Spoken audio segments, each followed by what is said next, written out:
Neuro pulmo and center for surgical excellence Sai Deepa multi speciality hospital Chandanagar Hyderabad. South Africa పైన super 8లో team India ఓటమి తర్వాత ఇప్పుడు టీమిండియా సెమీస్కి చేరుతుందా లేదా అనేటువంటి ఒక సందేహం చాలామంది క్రీడాకారులు కలుగుతుంది. దీంట్లో ఈజీ వేస్ ఉన్నాయి, టఫ్ వేస్ ఉన్నాయి. భారత్కు ఉన్నటువంటి ఏకైక ఆప్షన్ మిగిలిన 2 మ్యాచ్లు గెలవాలి, సౌత్ ఆఫ్రికా కూడా మిగిలిన 2 మ్యాచ్లు కూడా గెలవాలి. అలా అయితే ఈజీ. లేదా ఎంత క్లిష్టంగా మారుతుంది అని అంటే ఒకసారి మీకు చూపించేటువంటి ప్రయత్నం చేస్తాం. ఇప్పుడు సౌత్ ఆఫ్రికాకు 2 పాయింట్లు ఉన్నాయి, ఒక మ్యాచ్ ఆడింది. టీమిండియాకు 0 పాయింట్స్, ఒక మ్యాచ్ ఆడింది. వీళ్ళిద్దరు ఇంకా మ్యాచ్ ఆడలేదు. సౌత్ ఆఫ్రికా జింబాబ్వే మీద, వెస్టిండీస్ మీద కూడా గెలిస్తే ఇబ్బంది లేదు. నేరుగా 6 పాయింట్స్తో టాపర్గా ఉంటుంది ఆ గ్రూప్లో. వీళ్ళు ఈ రెండింటి మీద ఓడిపోయారు కాబట్టి 0-0 మీద ఉంటారు. ఇండియా ఒకటి ఓడిపోయింది కాబట్టి 0 ఉంది. ఇండియా నెక్స్ట్ వీరిద్దరితో ఆడేటువంటి 2 మ్యాచ్ల్లో కనుక పక్కాగా గెలిచింది అనుకోండి, 4 పాయింట్లు, టేబుల్ సెకండ్ టాపర్గా ఉంటుంది. ఎలాంటి ఇబ్బంది, నెట్ రన్ రేట్ అవసరం లేదు, ఏది అవసరం లేదు, సింపుల్గా సెమీస్కి వెళ్ళిపోతుంది. ఇది కాకుండా సౌత్ ఆఫ్రికా మన మీద గెలిచింది, జింబాబ్వే మీద కానీ వెస్టిండీస్ మీద కానీ ఏదైనా ఒక మ్యాచ్ మీద ఓడిపోయిందో అనుకోండి, ఇక చూడండి ఎంత పెద్ద సినిమా ఉంటుందో. ఇక సౌత్ ఆఫ్రికాకి 4 పాయింట్లు ఉంటాయి, నెట్ రన్ రేటు 3.8 ఉంది ఆల్రెడీ. ఇప్పుడు కొంచెం తగ్గొచ్చు ఓడిపోతే అటో ఇటుగా, బట్ మంచి రన్ రేటే ఉంది. సౌత్ ఆఫ్రికాకి 4 పాయింట్లు ఉంటాయి. ఇది రెండో ఆప్షన్ కింద చెప్తున్నాం. మొదటి ఆప్షన్లో భారత్కి ఈజీగా క్లియర్గా ఉంది. వెస్టిండీస్ మీద సౌత్ ఆఫ్రికా ఓడిపోతే 4 పాయింట్లు ఉంటాయి, జింబాబ్వే మీద గెలిస్తే పూర్తిగా షెడ్యూల్ అయిపోతుంది దాన్ని. అప్పుడు ఇండియా తప్పకుండా ఈ రెండింటి మీద గెలవాలి, జింబాబ్వే మీద, వెస్టిండీస్ మీద. అప్పుడేమైతే మనకు కూడా 4 పాయింట్లు ఇక్కడ ఉంటాయి. మిగిలిన ఆప్షన్ ఇదే, ఇక 2 గెలవాల్సిందే తప్పదిగా. సెమీస్ పోవాలంటే మనది ఫిక్స్, టీమిండియా ఈ రెండింటికి గెలవాల్సిందే, వేరే ఆప్షన్ లేదు. ఓడిపోతే కథం. ఇప్పుడు వెస్టిండీస్ సౌత్ ఆఫ్రికా మీద గెలిచింది కదా, జింబాబ్వే మీద కూడా గెలిస్తే 4 పాయింట్లు వాళ్ళకు కూడా వస్తాయి వెస్టిండీస్కి. ఇక చూడండి అసలు కథ ఇక్కడ ఉంటుంది. 4 పాయింట్లు 3 టేబుల్లో ముగ్గురు సమానంగా ఉన్నప్పుడు నెట్ రన్ రేట్ కీలకంగా మారుతుంది. నెట్ రన్ రేట్లో సౌత్ ఆఫ్రికా సేఫ్లో ఉంది. వెస్టిండీస్ ఇప్పుడు నెక్స్ట్ టీంలతో ఎట్లాడుతుందో దాన్ని బట్టి నెట్ రన్ రేట్ అని వస్తుంది. ఇన్ కేస్ వెస్టిండీస్ కొంచెం అగ్రెసివ్గా ఆడి వాళ్ళ నెట్ రన్ రేట్లోకి వెళ్తే మన 4 పరుగులన్నా కూడా ఇక్కడ నిష్క్రమించేటువంటి అవకాశం ఉంటుంది. ఈ రెండింటి మీద మనమే అగ్రెసివ్గా ఆడి మంచి రన్ రేట్ ఉంటే మనం సెమీస్కి వెళ్ళేటువంటి అవకాశం ఉంటుంది. రెండో ఆప్షన్లో ఊహించినటువంటి ఇంకొక ట్విస్ట్ కూడా ఉంటుంది దీంట్లో. క్రికెట్లో ఎప్పుడు అంచనా వేయలేం కదా. సౌత్ ఆఫ్రికా మన మీద గెలిచింది 2 పాయింట్లతోటి, వెస్టిండీస్ మీద ఓడిపోయింది అనుకోండి, 4 పాయింట్లు.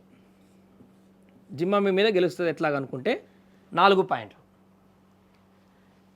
జింబాబ్వే వెస్టిండీస్ మీద గెలిచింది అనుకోండి, 2 పాయింట్లు జింబాబ్వేకి వస్తాయి, వెస్టిండీస్కి 2 పాయింట్లు ఉంటాయి సౌత్ ఆఫ్రికా మీద గెలిచింది కాబట్టి. టీమిండియా వెస్టిండీస్ మీద గెలిస్తే 2 పాయింట్లు. ఇప్పుడు టీమిండియా జింబాబ్వే మ్యాచ్ కీలకంగా మారుతుంది. ఇన్ కేస్ ఈ మ్యాచ్లో మనం ఓడిపోతే కథం ఇంటికే. ఇక జింబాబ్వే మీద మనం గెలిస్తే ఈజీగా 4 పాయింట్లతో మనం సెమీస్కి వెళ్ళేటువంటి అవకాశం ఉంటుంది. ఒకవేళ జింబాబ్వే గెలిచింది అనుకోండి, ఇండియా మీద టీంకు టఫ్ ఉంది కాబట్టి హ్యాపీగా వాళ్ళు వెళ్ళిపోతారు సెమీస్కి, జింబాబ్వే టీం. ఇన్ని లెక్కలు ఉన్నాయి దీంట్లో. ఒక మ్యాచ్ నిన్న సౌత్ ఆఫ్రికా మీద మనం ఓడిపోవడంతో ఎంత క్లిష్టంగా మారిందో చూడండి. అందుకనే ఈ ఫస్ట్ ఆప్షనే ఇప్పుడు టీమిండియాకు ఉన్నటువంటి రాజమార్గము. ఇది కనుక మిస్ అయితే ఇక వీళ్ళు గెలుస్తారా, వాళ్ళు గెలుస్తారా, ఆ రన్ రేట్, ఈ రన్ రేట్ ఇవన్నీ చూసుకొని తలకిందులుగా మారేటువంటి పరిస్థితి ఏర్పడుతుంది, నిష్క్రమించేటువంటి పరిణామం కూడా ఏర్పడుతుంది. సింపుల్గా సౌత్ ఆఫ్రికా ఈ రెండింటి మీద గెలవాలి, మనం ఖచ్చితంగా జింబాబ్వే మీద, వెస్టిండీస్ పైన గెలవాలి, 4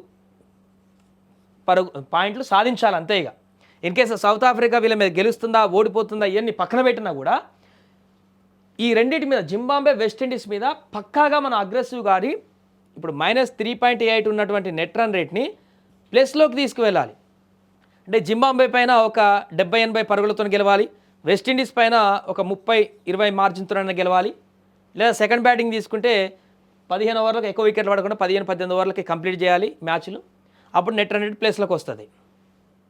అప్పుడు 4 పాయింట్లు మనం సేఫ్లో ఉన్నాం కాబట్టి ఇంకేం తలకిందులైనా కూడా సౌత్ ఆఫ్రికా ఈ రెండింటి మీద ఒకటి ఓడిపోయిన 4 పాయింట్లు వస్తాయి, ఇంకా వీళ్ళు కొట్టుకున్న 4 పాయింట్లు వచ్చినా కూడా నెట్ రన్ రేట్లో కొంత సేఫ్గా ముందుంటాం మనం. ఇక అదంతా వద్దు అని అనుకుంటే సౌత్ ఆఫ్రికా ఖచ్చితంగా జింబాబ్వే మీద వెస్టిండీస్ మీద గెలవాలి, మనం సైలెంట్గా ఈ జింబాబ్వే మీద వెస్టిండీస్ మీద గెలవాలి కంపల్సరీ. అంతే, ఇక నెట్ రన్ రేట్ అవసరం లేదు, ఏం లేదు, 4 పాయింట్తో వెళ్ళిపోవాలంటే ఇది జరగాలి. సరే, మన మీద మనకు నమ్మకం ఉంది కాబట్టి మనం ఖచ్చితంగా గెలవాలని చెప్తాం కాబట్టి జింబాబ్వే వెస్టిండీస్ మనం గెలిస్తే 4 పాయింట్లు. ఇప్పుడే స్టార్టింగ్ ఒక మ్యాచ్తోనే ఇప్పుడు సౌత్ ఆఫ్రికా రెండింటి మీద గెలిస్తే కానీ మనం ఈజీగా ముందుకు వెళ్ళలేనటువంటి పరిస్థితి వచ్చింది. ఇన్ కేస్ సౌత్ ఆఫ్రికా ఒకదాని మీద ఓడిపోతే మొత్తం ఇక ప్యాటర్న్ అంతా మారిపోతుంది. ఇక మళ్ళీ ఇక రెండో ఆప్షన్ 4 పాయింట్లతో 3 జట్లు ఉంటాయి. ఇది కూడా కాదంటే రేస్లోకి జింబాబ్వే కూడా వస్తుంది 3వ ఆప్షన్లో, ఇంత టైట్ చేయగలిగితే.